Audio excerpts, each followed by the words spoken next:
는 예레미야서 30장 13절 말씀 한 절입니다. 예레미야 30장 13절 말씀 우리 한 절을 함께 합독하도록 하겠습니다. 내 송사를 처리할 재판관이 없고 내 상처에는 약도 없고 처방도 없도다. 아멘. 우리 옆에 사람과 인사 나누겠습니다. 하나님이 우리를 부르셨습니다. 우리 또 한번 인사 나눕시다. 하나님의 음성 듣는 시간 됩시다. 강의를 듣지 마십시오. 강의를 들으면 지식은 세워질지 모르지만 지식은 교만을 만든다 그러셨죠. 우리가 배우는 것은 지식을 배워야 될 것이 아닙니다. 강의를 듣지 마시고 예배를 드리시면 하나님 은혜의 선물을 주실 줄 믿습니다. 스가랴 4장 6절에 이는 힘으로도 되지 아니하고 능력으로도 되지 아니하며 오직 여호와의 영으로 되느니라. 사도행전 2장 1절에서 4절에 보면요, 하나님의 새로운 시작은 오순절날이 이미 이르매 라는 말씀과 함께 그들이 한 곳에 모였더니 라는 말씀이 있습니다. 이 함께 모인 자리에 말씀이 임하고 우리가 함께 기도할 때에 우리에게 새로운 시작을 역사해 주실 줄 믿으시기 바랍니다. 그래서 오늘 하나님의 말씀 붙잡고 기도하는 시간 되시기 바라고요. 정말 우리가 기도할 때 하나님 들으시기 때문에 그 사실을 기억하시고 오늘 꼭 기도하는 시간 되시기 바랍니다. 오늘 제목은 내 상처는 약도 없고 처방도 없도다.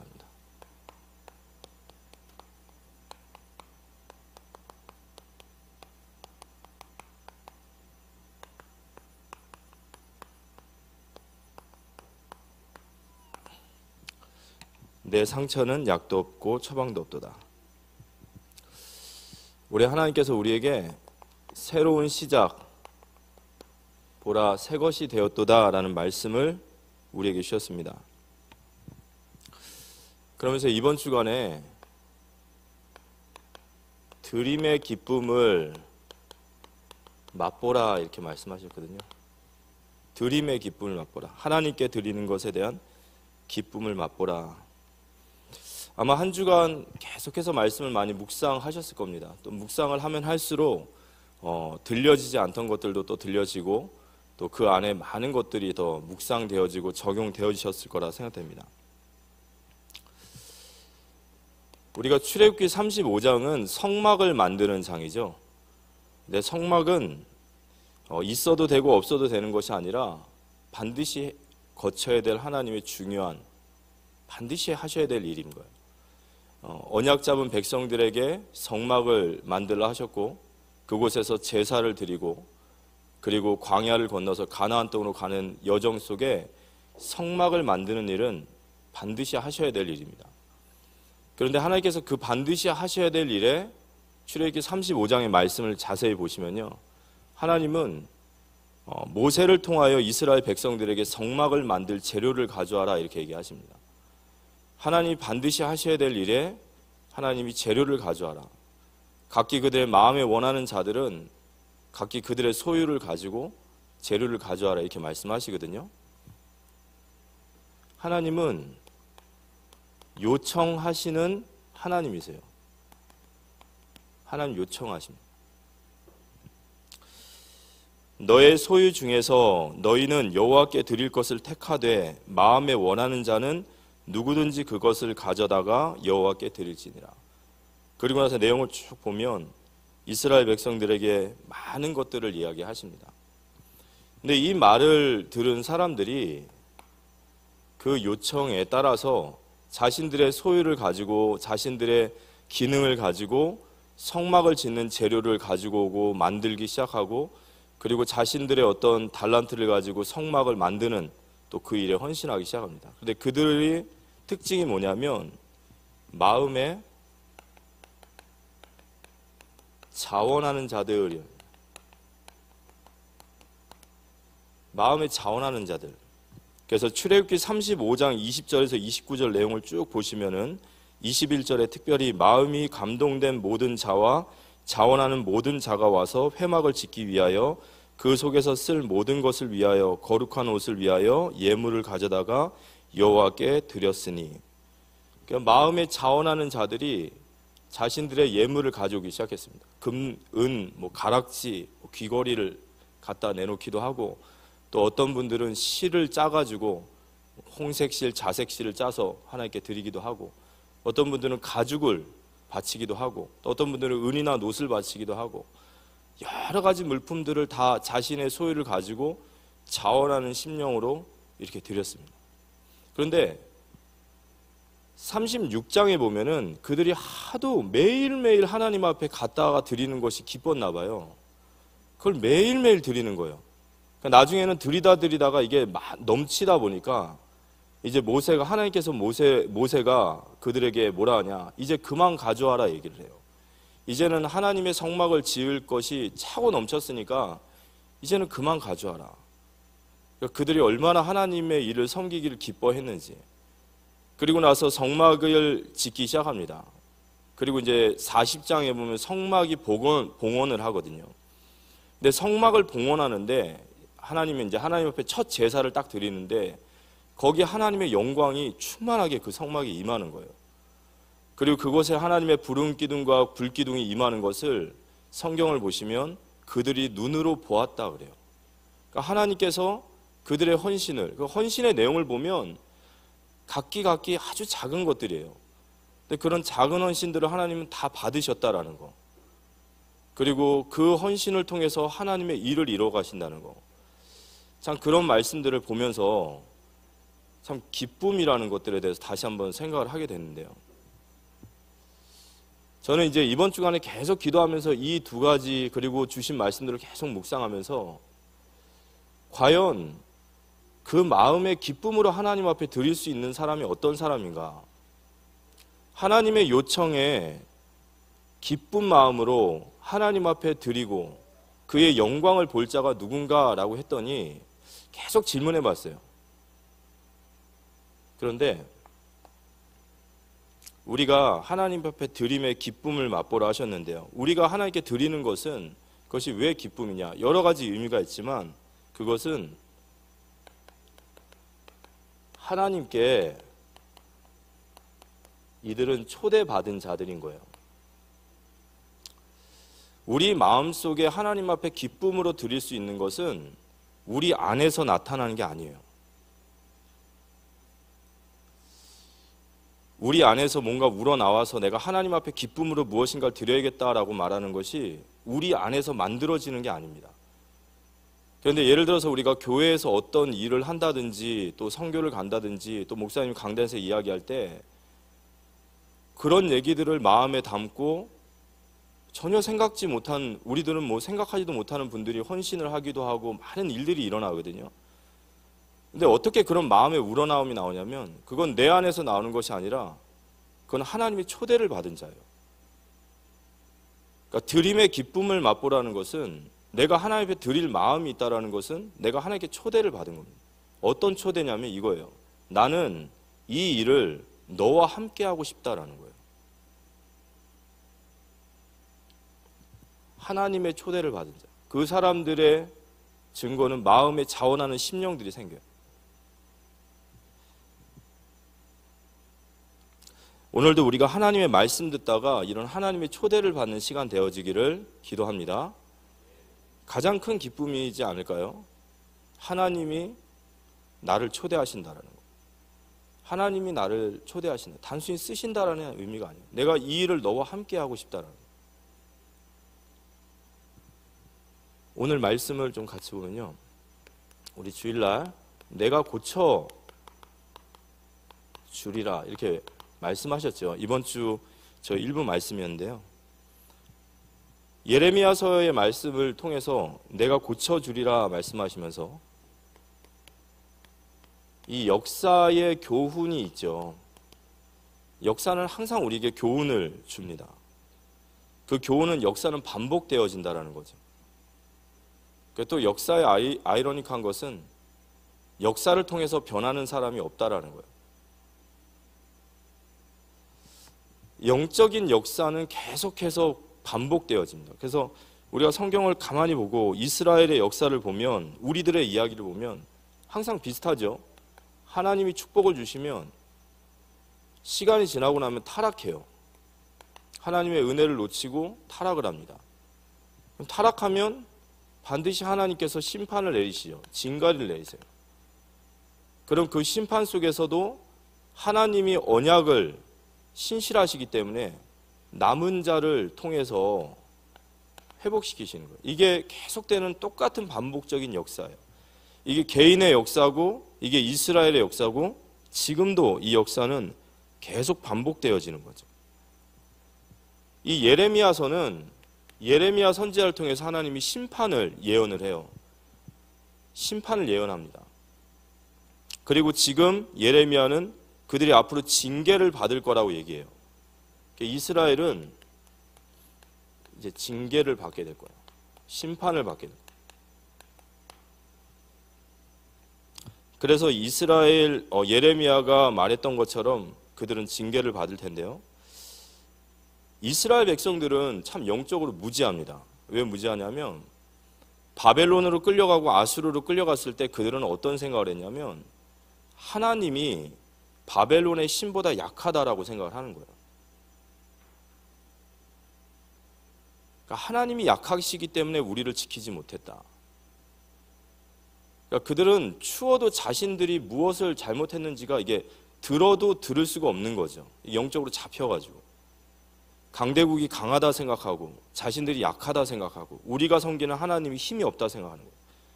근데 성경에 하나님께서 이스라엘이 심판을 받고 징계받는 이유는 그들이 하나님 앞에 우상 숭배하고 그들은 계속해서 피 흘리며 빨랐다라는 거예요. 그러니까 하나님의 율법을 어기고 우상 숭배하고 피 흘리며 빨랐다. 전에도 말씀드렸지만 영적인 타락은 도덕적 타락으로 이어진다 제가 말씀드렸죠. 신자가 도덕적으로 타락하는 것은 영적으로 타락한 거예요. 신자가 영적으로 하나님 앞에 바르게 세워지면 도덕적으로도 깨끗하고 거룩해질 줄 믿으시기 바랍니다. 그건 당연한 거죠. 그게 어떻게 엇갈릴 수가 있죠. 그걸 엇갈리게 말하는 것이 그게 궤변인 거예요. 그게 잘못된 거예요. 자기 어떤 합리화인 거예요. 이스라엘 백성들은 우상을 섬겼습니다. 그러면서 자신들의 권세와 자신들의 힘을 가지고 약한 자들을 짓눌렀어요. 그리고 자신들의 욕망과 탐욕을 위해서 막 빼앗았단 말이에요. 그래서 하나님께서 이 선지자를 통해서 계속해서 경고하신 거예요. 우상을 버리고 하나님께 돌아와야 된다.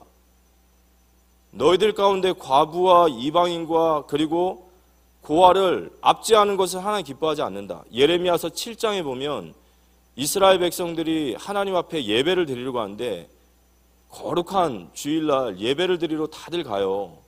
옷도 잘 입고 그리고 예물도 잘 준비해서 가는데 예레미야가 그 성전 문 앞에서 이렇게 얘기합니다. 이곳을 여호와의 성전이라 여호와의 성전이라 여호와의 성전이라 말하지 말라는 거예요. 너희들이 어떻게 세상에 살면서 그렇게 하나님의 말씀을 어기고 그 약한 자들을 짓밟고 주머니에 두 공의가 잃어버린 추를 차고 그러면서 어떻게 우리가 거룩한 하나님의 백성이라 예배하느냐 이렇게 말하는 거죠. 선지자들이 계속해서 이스라엘 백성에게 돌아와라 얘기합니다. 계속 돌아와라 하는데 그들이 결국 돌아오지 않죠. 그래서 하나님이 심판을 내리죠. 이제 심판이 떨어졌다. 너희는 이제 바벨론으로 끌려가는 것이 하나님의 뜻이다. 거기서 너희들이 70년 동안 너희들은 고난의 연단을 받을 것이고 새롭게 되어서 나올 것이다 하는데 끌려가는 게 하나님의 뜻이라는데 그때서는 어떻게 하죠? 안 끌려가려고 또 애를 써요. 그러니까 말을 안 듣는 거예요. 선지자들의 말을 안 듣는 거예요. 그러니까 결국 이스라엘 백성들은 예레미야의 말씀처럼 결국 그들은 바벨론에 의해서 비참하게 심판받습니다. 나라가 완전 망하고 엄청난 사람들이 살육되고 타국에 가서 70년 동안 노예로 살게 되는 거예요. 이게 징계받은 거예요. 징계. 그런데 오늘 말씀을 보니까 예레미야 30장 13절에 이 이스라엘이 당하는 이 징계는 이게 하나님이 지금 내리시는 징계거든요. 그들을 새롭게 하시기 위해서 하시는 징계이기 때문에 내 송사를 처리할 재판관이 없고 내 상처에는 약도 없고 처방도 없도다, 이렇게 얘기하십니다. 세상에 어떤 것으로도 이스라엘이 받고 있는 이 징계를 누구도 풀 수 없는 거예요.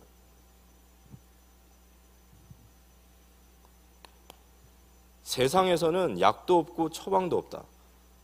오직 이스라엘이 회복할 수 있는 길은 하나님께 회개하는 거예요. 회개라는 말은 뭐죠? 메타노에오, 가던 길을 돌아서다라는 뜻이에요.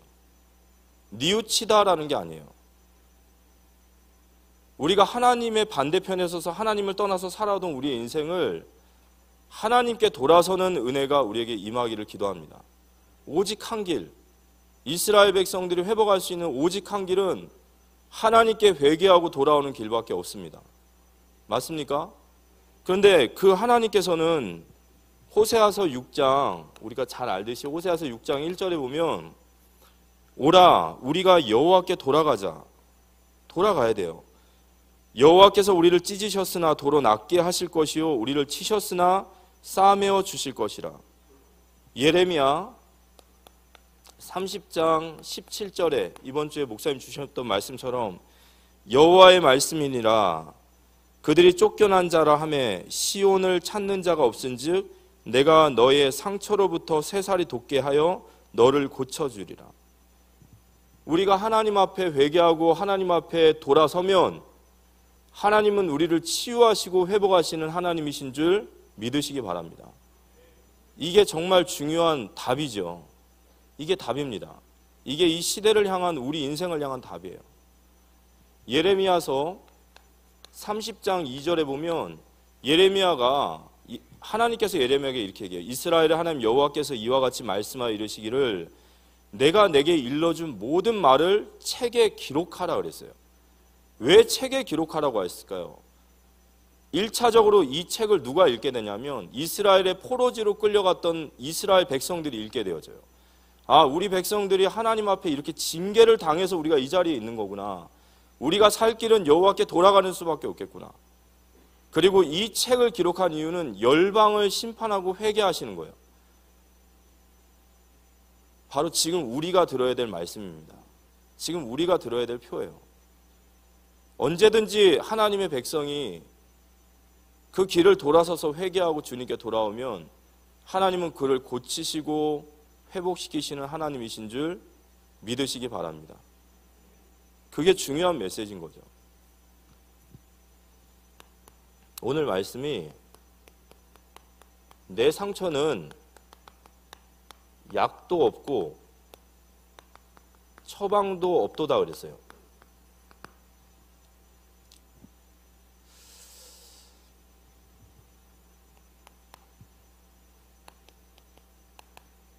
형벌을 받고 있는 세상. 지금 이 땅에 일어나는 세상의 모든 문제, 모든 세상의 문제를 성경은 뭐라고 답을 하고 있나? 지금 우리가 살고 있는 이 세상, 많은 사람들이 겪고 있는 개인의 어떤 국가의 정말 전 우주적인 문제, 그 모든 문제에 대해서 성경은 무엇이라 말씀하고 있는가? 저는 현장에서 복음 전할 때 이 말을 많이 합니다. 창세기 1장 1절에서 31절에 보면 하나님이 세상을 창조하시고 나서 31절에 이렇게 말씀을 하세요. 하나님 모든 걸 창조하시고 나서 보시기에 심히 좋았더라. 이게 토부라는 단어예요. 하나님 보시기에 좋았더라. 하나님 모든 만물을 창조하시고 사람을 창조하시고 보시기에 심히 좋았더라. 그런데 정말로 우리가 보고 있는 세상이 심히 좋은 세상인가? 아니지 않습니까? 하나님은 보시기에 심히 좋았더라 말씀하셨는데 우리가 보는 세상은 심히 좋지 않아요. 세상에 전쟁이 있고 세상에 고통이 있고 가난이 있고 죽음이 있고 수많은 사람들이 억울함에 죽어 있고 병들어 있고 이로 말할 것이 아니에요. 불신자들도 마찬가지겠지만 크리스찬 중에 세상이 살만하다라고 말하는 사람은 제가 봤을 땐 정신이 나간 사람이에요. 극단적인 자기중심적인 사람이에요. 눈을 살짝만 돌아보십시오. 이 세상이 살만한 세상인지, 얼마나 이 세상이 지금 고통받고 있는지, 저 우크라이나에 일어나는 전쟁 속에 있는 사람들, 저 이란에서 막 어마어마하게 핍박받는 사람들, 미얀마, 텔레반, 저 아프리카, 수많은 땅에서 막 신음소리가 정말 죽음의 그 소리가 어마어마하잖아요. 그럼 그들이 들었을 때, 이 말을 들었을 때는 안 맞는 거죠. 아니, 하나님이 심히 좋았다 하셨는데 세상이 왜 이렇게 되었습니까? 제가 이제 대학부 사역하면서 굉장히 이런 진리에 목말라 있는 친구를 하나 만났는데 이 친구 똑똑해요. 굉장히 똑똑합니다. 얘가 저한테 물어보는 게 하나님은 왜 악을 방조하십니까? 이렇게 얘기하시는 거예요. 왜 세상에 악을 이렇게 방관하시죠? 세상에 이렇게 억울한 사람이 많고 죄가 많고 수많은 죽음이 있는데 하나님이 살아계시다면 왜 그거에 개입을 안 하시죠? 하나님 안 계신가요? 아니면 하나님 무능하신가요? 똑똑하죠, 질문이. 제가 그 친구한테 얘기합니다. 뭐라고 얘기하죠? 그게 바로 우리의 착각과 오해라는 거예요. 뭐가 착각과 오해죠? 하나님이 만드신 세상은 심히 아름다운데 왜 세상이 이 모양이 됐냐라고 말할 때 성경은 이 세상의 문제를 얘기하죠. 그게 바로 창세기 3장의 문제예요. 지금 우리가 살고 있는 세상은 창세기 3장인 죄로 말미암아 죄의 값인 형벌을 받고 있는 세상이에요. 세상이 왜 이 모양일까요? 세상이 왜 이렇게 부조리하죠? 세상이 왜 그렇게 악이 성하죠? 이게 바로 형벌을 받고 있는 세상이란 말이에요. 이 땅에 정의가 어디 있고 공의가 어디 있습니까? 이 땅에 권상징악이라는 말이 어디 있어요? 모두 다 형벌 아래에 있는 거예요. 세상이 모두 다 형벌 아래에 있는 거예요. 그걸 보고 우리가 창세기 3장의 문제라고 합니다. 이 창세기 3장의 문제를 바로 우리가 뭐라고 하냐? 이걸 원죄라고 하죠. 이 원죄에 대해서 우리가 다 잘 이해하고 계시겠지만 하나님이 세상을 창조하실 때 창세기 1장 27절에서 28절에 보면 하나님이 피조물 중에 사람을 만드실 때 이 사람은 정말 하나님이 아주 특별하고 엄청난 특혜를 받은 존재예요. 우리가 창세기를 쭉 읽어보시면요, 모든 가축과 동물과 모든 것들은 다 종류대로 지었지만 인간은 종류대로 짓지 않고 뭘로 지었죠? 하나님의 형상으로 지어요. 하나님의 형상, 영적인 존재이고 인격적 존재이고 그에게 자유의지까지도 있어요. 그리고 28절에 그에게 생육하고 번성하고 충만하고 다스리고 정복하라. 그 말은 하나님의 대리 통치자로서 이 세상을 하나님이 다스리는 세상과 같은 세상으로 만들어가고 그들에게 주신 기능과 달란트와 은사를 가지고 하나님의 창조물을 계속해서 하나님이 기뻐하시는 모양으로 만들어가는 하나님의 대리 통치자고 하나님의 창조의 목적이 인간에게 있어요. 그러니까 피조물이지만 하나님이 주신 최고의 특권을 가지고 있는 존재예요. 인간은 정말 하나님의 명품이거든요. 이게 포이에마라는 말이 그런 말이에요. 이런 걸 만들 수가 없는 거예요. 그런데 그 인간에게 하나님께서 창세기 2장 17절에 선악과라는 언약의 말씀을 주시면서 이 선악과를 먹지 말라고 그랬어요. 먹으면 정령 죽으리라. 여러 가지 해석들이 있겠지만 우리는 피조물이에요. 우리 인생의 결정권은 하나님이 지고 계신 줄 믿으시기 바랍니다. 아담의 최종 결정권은 하나님께 있어야 돼요. 그게 바로 하나님을 모시고 사는 사람의 모습이에요. 그래서 우리는 기도하는 겁니다. 내 마음대로 내 뜻대로 내 힘대로 사는 것은 그건 하나님 된 거예요. 선악과를 먹지 말아야 되는 거예요. 하나님 먹지 말라 했습니다. 그런데 이 선악과를 따먹어요. 이걸 왜 따먹죠? 먹을 게 없어서 따먹은 게 아니에요. 부족해서 따먹은 게 아닙니다. 창세기 3장 1절에서 6절에 보면 그런데 뱀은 여호와 하나님이 지으신 들짐승 중에 가장 강교하니라. 뱀이 여자에게 물어 이르되 하나님이 참으로 너희 동산의 모든 열매를 먹지 말라 하시더냐. 여자가 뱀에게 말하되 동산의 나무의 열매를 우리가 먹을 수 있으나 동산 중앙에 있는 나무의 열매는 하나님 말씀에 먹지도 말고 만지도 말라. 만지지 말란 말 안 했잖아요. 그러니까 말씀을 잘 붙잡으시기 바랍니다. 말씀 똑바로 들으셔야 돼요. 만지지 말란 말 언제 했습니까? 희미한 거예요, 말씀이. 그러면서 이런 얘기를 해요. 먹지 말라. 너희가 죽을까 하노라. 하나님이 죽을까 하노라 이렇게 말씀 안 하셨어요. 네가 이 선악과를 먹고 나와의 약속을 어기면 너는 죽는다는 거예요. 하와가 언약이 희미한 거예요. 어쩌면 살 수도 있을지도 몰라요.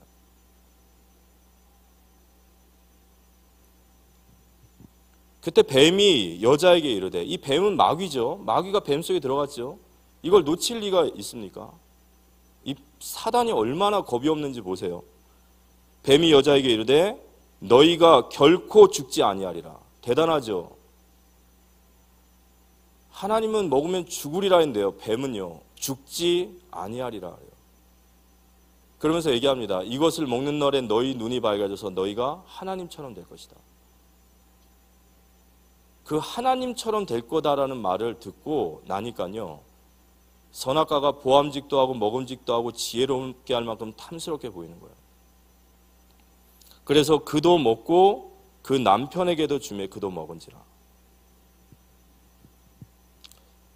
선악과, 인간이 하나님을 따먹은 거, 하나님이 되고자 하는 거, 무슨 뜻일까요? 이게 죄의 본질이거든요. 내가 하나님이 된다라는 것은 이런 말이에요. 나는 하나님 없이도 살 수 있어 라는 뜻이에요. 나는 하나님 없이 살 수 있고, 나는 하나님 없이도 충분히 잘 해낼 수 있고, 하나님 없는 세상을 꿈꾸는 거예요. 이걸 가만히 제가 묵상하다 보면 참 하나님께서 기가 막히실 것 같아요. 하나님이 인간에게 최고의 특권을 주셨어요. 자유의지를 주셨고 그에게 만물을 통치할 대리자의 특권을 주셨는데, 그 주신 특권을 가지고 그들이 말하는 것은 하나님 필요 없다 말하는 거예요. 불신자의 죄가 뭐죠? 불신자는 신자나 불신자나 하나님이 주신 것으로 살고 있습니다. 아멘. 우리가 살아있다라는 것은 하나님이 주신 것으로 지금 살고 있어요. 그를 의지하고 그를 기동하여 그의 호흡을 받고 살고 있는 거예요. 간단하게 한번 생각해 보십시오. 예를 들어서 지금 이 시간에 하나님이 그래? 네 힘으로 살 수 있다고? 네가 하나님이 될 수 있다고? 그러면 내가 만든 거 한번 걷어가 볼까? 그래서 걷어가 봅시다. 공기를 걷어가요. 우리 몇 초나 살 수 있을까요? 물을 걷어가요. 몇 초나 살 수 있습니까? 제가 어렸을 때 저는 과학을 이렇게 잘 몰랐어요. 지구가 있으면 저는 지구 안에 저희가 살고 있는 줄 알았어요. 지구가 있으면 지구 안에. 근데 우리는 지구 안에 사는 게 아니죠. 지구 안은 다 돌이에요. 그죠? 우리 지구 밖에 붙어 있어요. 이해되십니까? 이해되시죠? 우린 지구 밖에 있단 말이에요.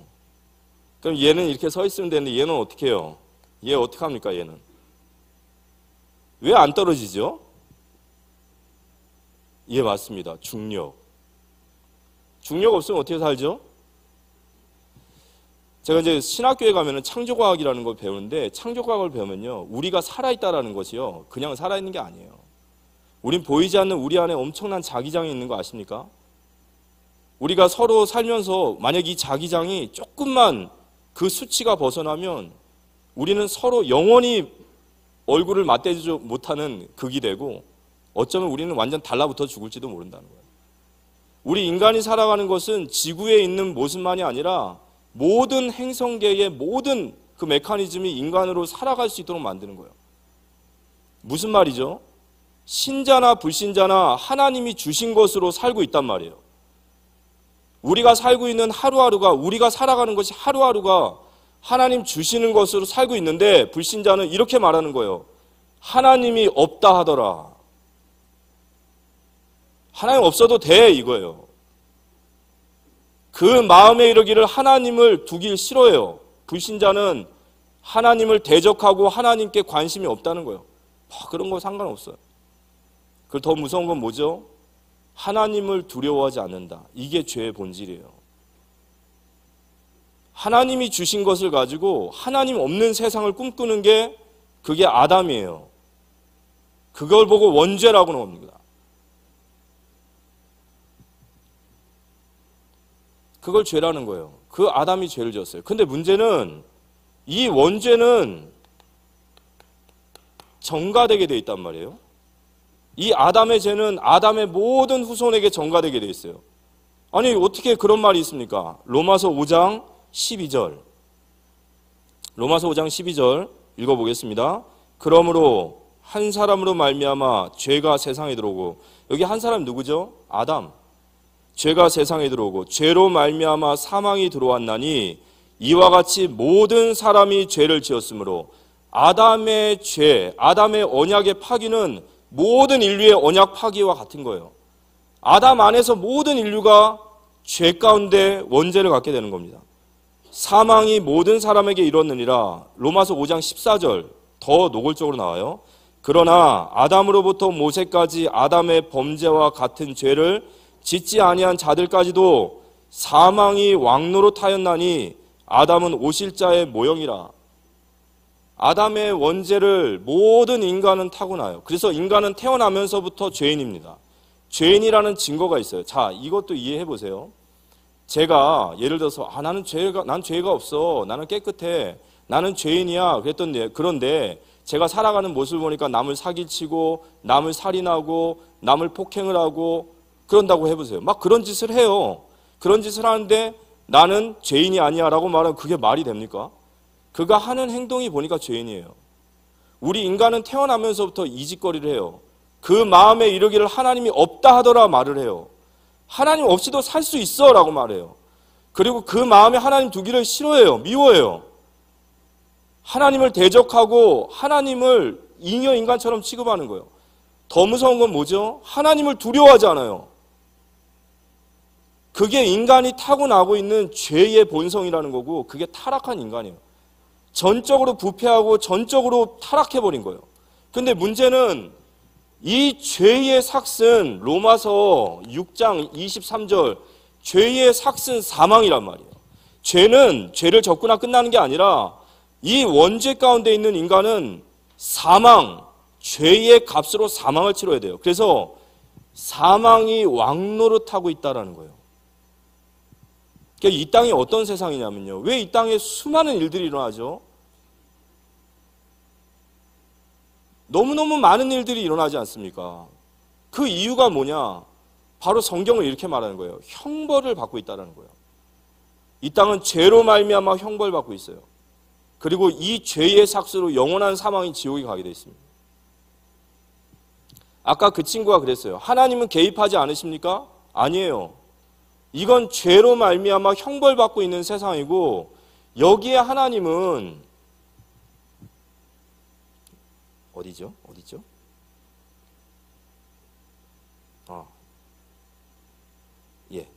여기 하나님은, 이거 지우겠습니다. 여기에 이제 하나님께서 개입을 하신 거예요. 하나님 앞에 반역한 얼마나 괘씸해요. 가만히 생각해 보십시오. 이게 깨달아지는 게 은혜예요. 인간이 하나님 앞에 죄를 졌다는 이게 깨달아지는 거예요. 우리가 창조주와 피조물로서의 하나님과의 질서가 잡히는 게 은혜예요. 그게 질서 없단 말이에요. 아니, 하나님이 주신 특권을 가지고 이게 누가 한 짓이냐면 마귀가 한 그대로죠. 내가 지극히 높은 곳에 올라가서 내가 구름 위에 올라가서, 구름은 하나님의 좌소예요. 내가 구름 위에 올라가서 지극히 높은 이와 같아지리라. 그렇게 말할 수 있는 것은 하나님이 그 천사에게 많은 은혜와 축복을 주셨는데 그 은혜와 축복까지 하나님께 대적하는, 똑같은 짓을 하는, 이거 죽어 마땅할 인간이에요. 이거 죽어 마땅해야 돼요. 그런데 하나님께서 이 형벌받고 있는 세상에 하나님이 방관하시는 것이 아니라 개입하셨음을 믿으시기 바랍니다. 그 사건이 바로 그 아들을 보내신 거예요. 그게 하나님이 이 땅에 개입하신 거예요. 마치 마태복음 11장 12절에 천국을 침노하듯이 이 죄 가운데 형벌받고 있는 세상에 하나님의 침공이 일어나신 거예요. 그 아들 예수 그리스도를 이 땅에 보내신 줄 믿으시기 바랍니다. 요한복음 3장 16절 17절 잘 아시죠? 한번 읽어볼까요? 하나님이 세상을 이처럼 사랑하사 독생자를 주셨으니 이는 그를 믿는 자마다 멸망하지 않고 영생을 얻게 하려 하심이라. 17절 하나님이 그 아들을 세상에 보내신 것은 세상을 심판하려 하심이 아니요. 왜요? 이미 심판은 임했으니까. 이미 이 땅은 하나님의 심판이 임했기 때문에 심판을 주실 이유가 없어요. 하나님이 이 땅에 아들을 보내신 것은 그로 말미암아 세상이 구원을 받게 하려 하심임을 믿으시기 바랍니다. 그래서 그리스도를 보내신 아버지의 마음을 깨달으면 하나님을 이해할 수 있는 거예요. 그 예수 그리스도를 이 땅에 보내셨습니다. 그 그리스도로 말미암아 우리는 하나님께 돌아갈 수 있는 길이 생긴 거예요. 맞습니까? 누구든지 주의 이름을 부르는 자는 구원을 얻게 됩니다. 내가 하나님의 형벌을 받고 있는 내가 죄인임을 깨닫고 나는 죽어 마땅한 죄인임을 깨닫고 나를 위해 이 땅에 하나님께서 그 아들 예수 그리스도를 보내셔서 십자가에 죽이시고 부활하심이 나를 이 형벌 가운데 구원하시기 위하심을 믿고 그 예수 그리스도를 영접할 때 우리는 생명을 얻게 되는 거예요. 이 예수 그리스도를 믿고 주님 앞에 나아갈 때 성경은 요한복음 10장 10절에 예수님은 우리에게 생명을 주시고 우리를 더 풍성하게 하려 하심이라 그랬어요. 예수 그리스도를 믿을 때 우리에게 생명이 생깁니다. 아멘. 죄와 사망의 법에서 해방되는 거예요. 그리고 그 예수 그리스도의 말씀을 들을 때 우리가 회복되어지고 풍성하게 될 줄 믿으시기 바랍니다. 여기에 대한 확신이 있으십니까? 너희의 상처는 약도 없고 처방도 없다. 이게 복음이에요. 우리가 세상에 얘기해야 될 복음이에요. 너의 인생에는 너의 인생의 그 문제, 이 세상의 문제, 이 사회의 문제 수많은 얘기를 하지만 인간이 발전하고 더 고도화될수록 인간은 더 괴로워져요. 맞습니까? 더 고통받아요. 더 죽기 직전이에요.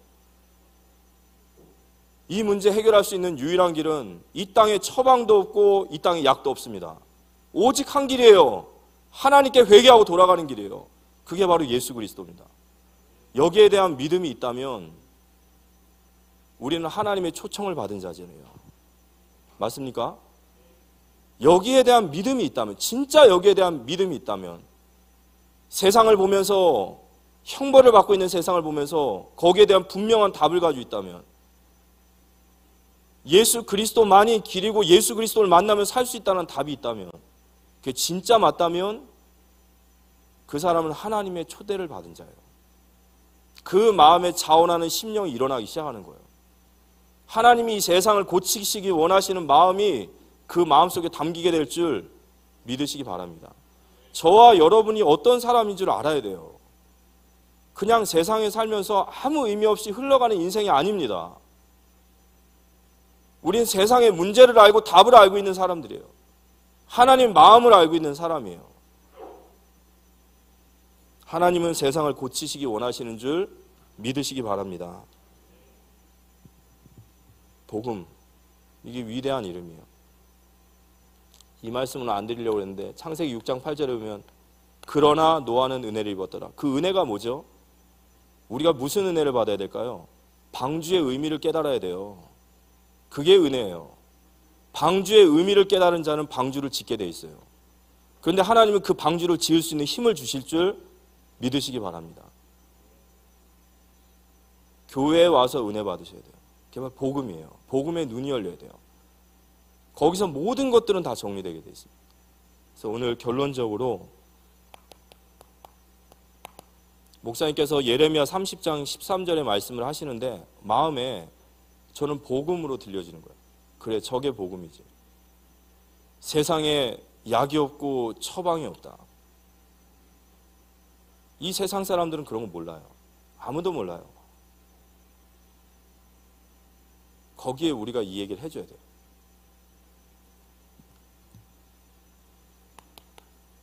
내가 고쳐주리라.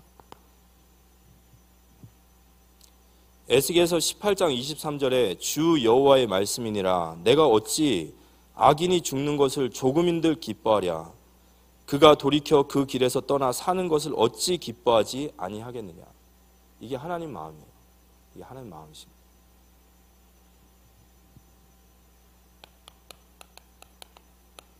그 마음에 자원하는 자, 그 하나님의 마음이 우리에게 담겨질 때 그게 바로 하나님의 초대인 겁니다. 정말 세상의 상처, 모든 사람들의 상처, 이 땅, 이 사회, 이 민족, 모든 미래의 상처, 거긴 약도 없고 거기는 아무런 처방도 없어요. 오직 한 길, 오직 한 길, 하나님께 돌아가야 됩니다. 그 하나님께 돌아가는 길이 바로 예수 그리스도예요. 그래서 우리를 이 땅에 하나님 남겨놓으신 거예요. 그 이상도 그 이하도 아닙니다. 그게 우리의 인생이에요. 그게 우리의 정체성이에요. 그게 우리 교회인 줄 믿으시기 바랍니다. 하나님의 마음에 자원하는 자, 그 마음이 하나님의 마음에 내가 고쳐주리라. 하나님은 이 땅을 고치시기 원하시고 하나님 지금 우리를 향해 그렇게 말씀이 들려지는 자는 그 마음에 자원하는 심령이 일어나게 돼 있어요. 그럼 우리가 이제 어떻게 해야 될까요?